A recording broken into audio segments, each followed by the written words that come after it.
30 to 40% video of the viewers I have not subscribed. Guys, if you like videos on Corky's fishing instructor stuff, hit that subscribe button. I'm working my way to 5,000. When I get to 5,000 is whenever I'm gonna start going live once or twice a month to talk to you guys, answer questions, talk about our dogs, whatever. Help me get to that 5,000 so that I can help you. So for my next act, I'm gonna remove this Corky from the bag. If you know, you know. Let's see what we got here. Let's see what we got here. Oh, bam. Magic.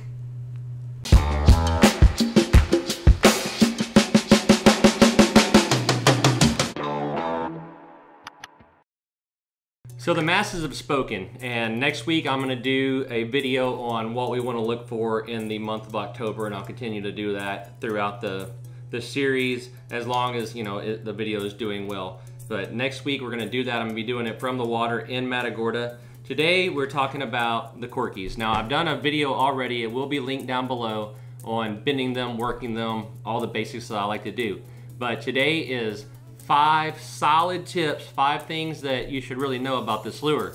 Now, step 1, I've already went in depth in the other video, but it's the most important thing I think you can do to it, and that's how we bend it. So we're gonna hit it real quick. I get it out of the package, it looks brand new, it's straight like this. I'm gonna bend the nose down.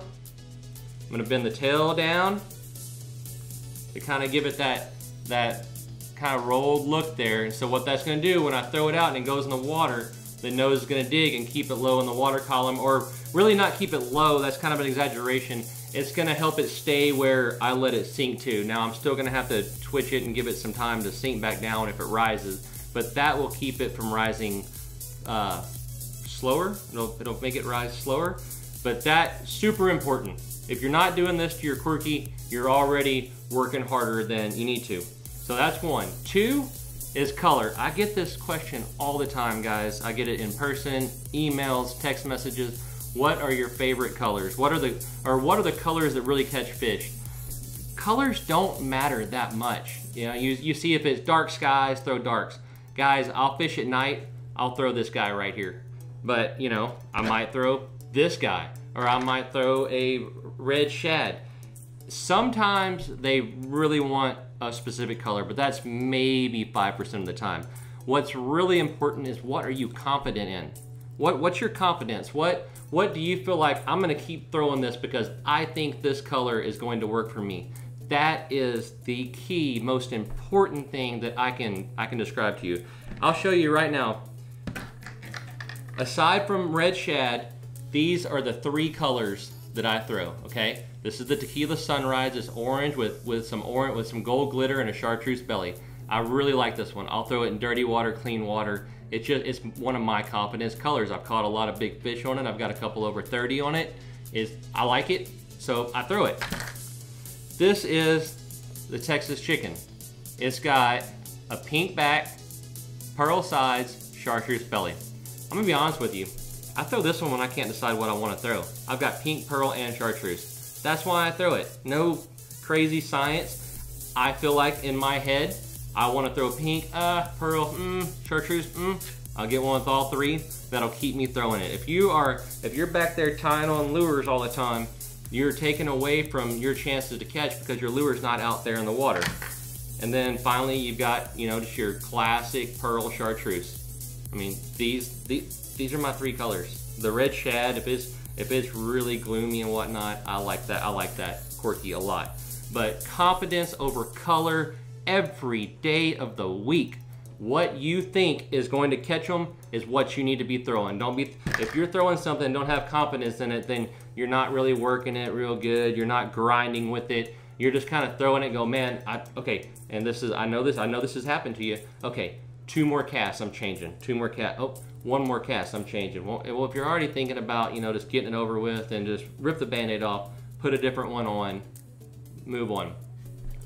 Number 3 is the direction that you're gonna throw the lure.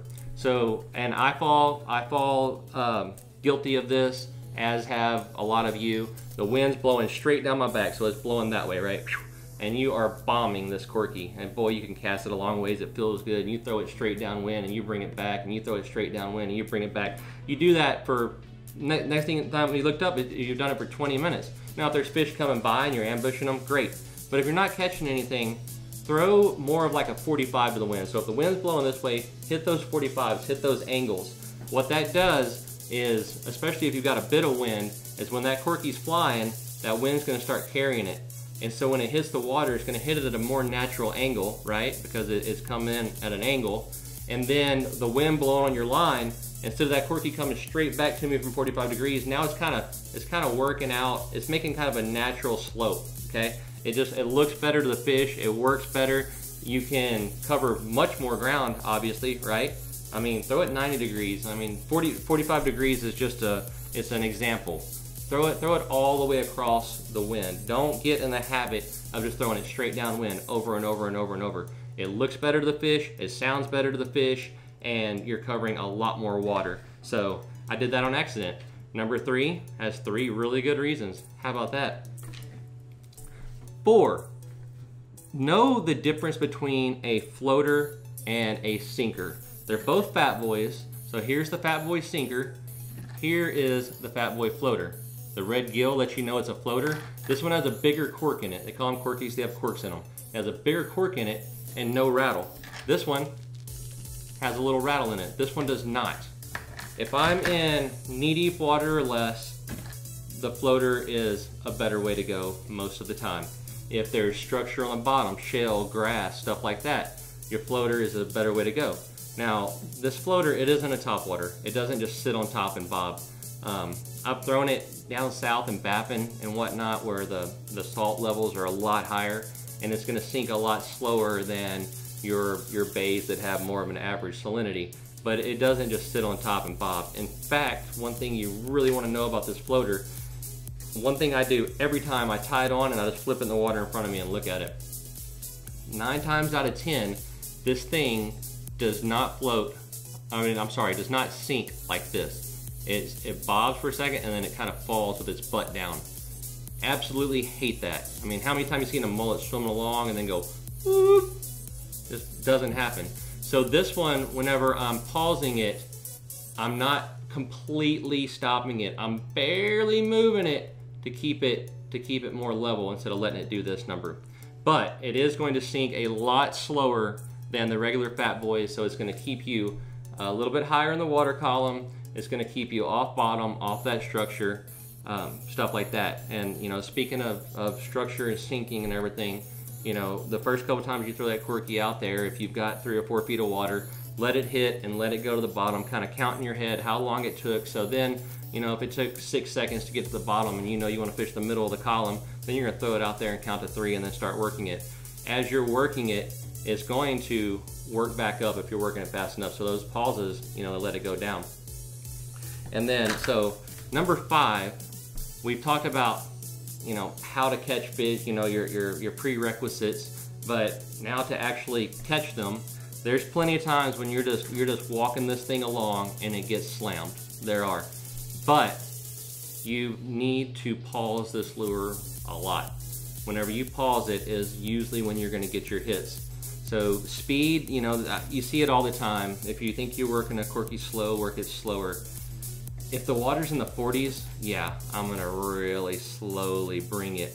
But if that water's 60 or higher, even 55 or higher, I'm still working it at a pretty good cadence, you know, pop, pop, pop, pop. But then I'm gonna pause it, and I'm gonna let that pause happen, and I'm gonna let it descend real slow, and then I'm gonna pop, pop, pop, pop, and then pause it and let it go. That pause is usually where you get the bites at. So know your speed, remember to put the pauses and that kind of good stuff in there. And that's really gonna help. I put out a video before, we talk about pausing, we talk about burning the reel handles, you know, that's a solid 101 basic Corky video. But this one, you know, it's a little bit more in-depth, a little bit more details about what we're doing. Now, it's big trout season. You catch a big one, we like to see it, we love to see it get let loose. I'm sorry, that's just the way you do it in my opinion, but that's my humble opinion. I'm gonna do a video later about the little gadgets and oddities that I carry on me daily, but one of them I'm gonna hit you with it right now because I wanna see these fish released happily and healthily, and that is these hemostats. Now, these things aren't super easy to find. I mean, you can find all sorts of hemostats, but these, what I really like about them, come on, focus in here, is they've got a really short jaw on them right here. Now, you see the other ones that they have like these scissor things in here, and I don't want to risk cutting my line. But these are, oh shoot, I don't know, I give them, you know, 8 inches long, something like that. The golden thing about these is this Corky, when it's in a fish's mouth, it's taking up a lot of space. And a lot of the time you have one that, you know, is hooked down here around the gills somewhere in the back of their mouth. These things are very non-obtrusive. You can get them in beside the Corky. You can get a hold of that hook. I even, you know, click it in and lock it and then get it out. If you're in a really bad situation, then you can go in through the gills and get it out. These things save a lot of fish's lives. There's no doubt about it. So if you have somewhere to get some hemostats, these ones here, they're a little bit more readily available, you know, the bigger ones, and they'll do the job. But you know, I'm getting old and I'm stuck in my ways. So I think these are called mosquito hemostats. If you know where to get them, put them in the comments below. Be a hero to everybody. If I can confirm that you can get them there, I'm gonna pin that comment. I'm gonna put it in a future video. Great stuff. We're gonna do a thing on more gadgets, you know, later on, but very important to have with you this winter.